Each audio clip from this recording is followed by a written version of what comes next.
Okay, we'll go ahead and get started. Immediately following the senseless murder of Ceira Clark on August 17th, 2013, the Greenville Police Department began an extensive investigation. We achieved our goal of working with the community to gather and pursue leads that helped us to successfully close this case by bringing 3 suspects to justice yesterday. They're being held at Pitt County Detention Center with no bond.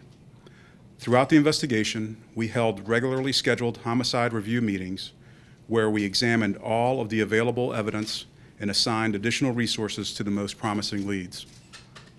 This is part of how we are strengthening the investigative process and ensuring a relentless pursuit of our suspects. I've spoken to Ceira's mother, who is here with me today, and personally informed her of the arrests.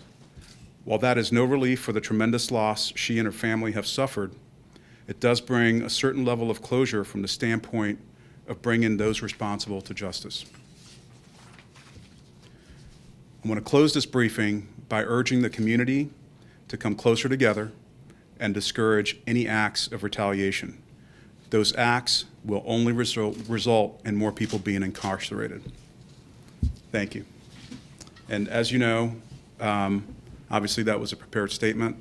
I can answer some questions, but I'll just put it out there up front that this is an ongoing, very active investigation. We're still pursuing a lot of leads, and we're preparing a pretty serious homicide case for prosecution. So it's likely that I will not be able to answer a lot of questions that will go toward detail of what our investigation contains.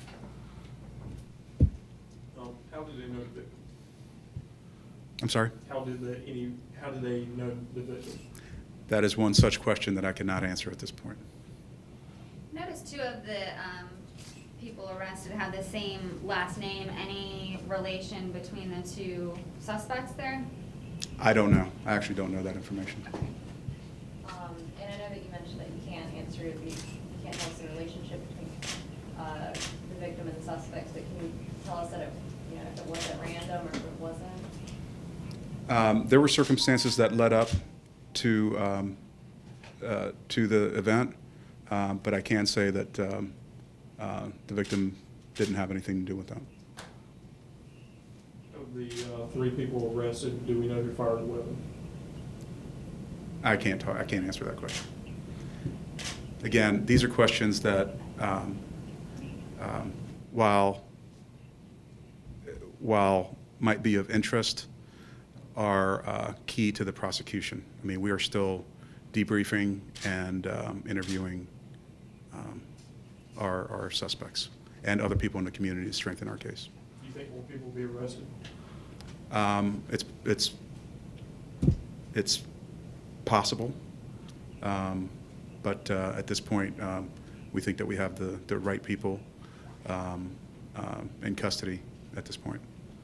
You kind of touched on this, but these arrests come less than a week after the crime actually happened. So to me, that sends a pretty strong message to people who may be considering committing a crime like this.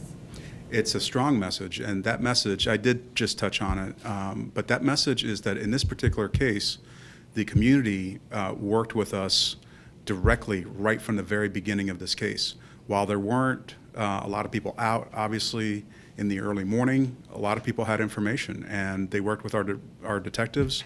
It's one of the first times since I've been here that I've seen that level of community engagement with us in this kind of serious investigation, and I'm grateful for that because we did indeed close this case very quickly, and which I don't think would have been the case to close a case such as this in just a matter of a few days without the community involvement, and particularly the family.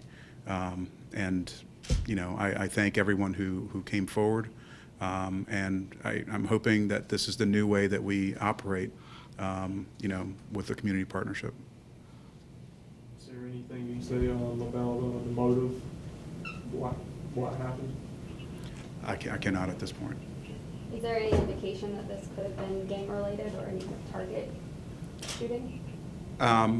We're looking at that aspect, but we're still working on it. Thank you.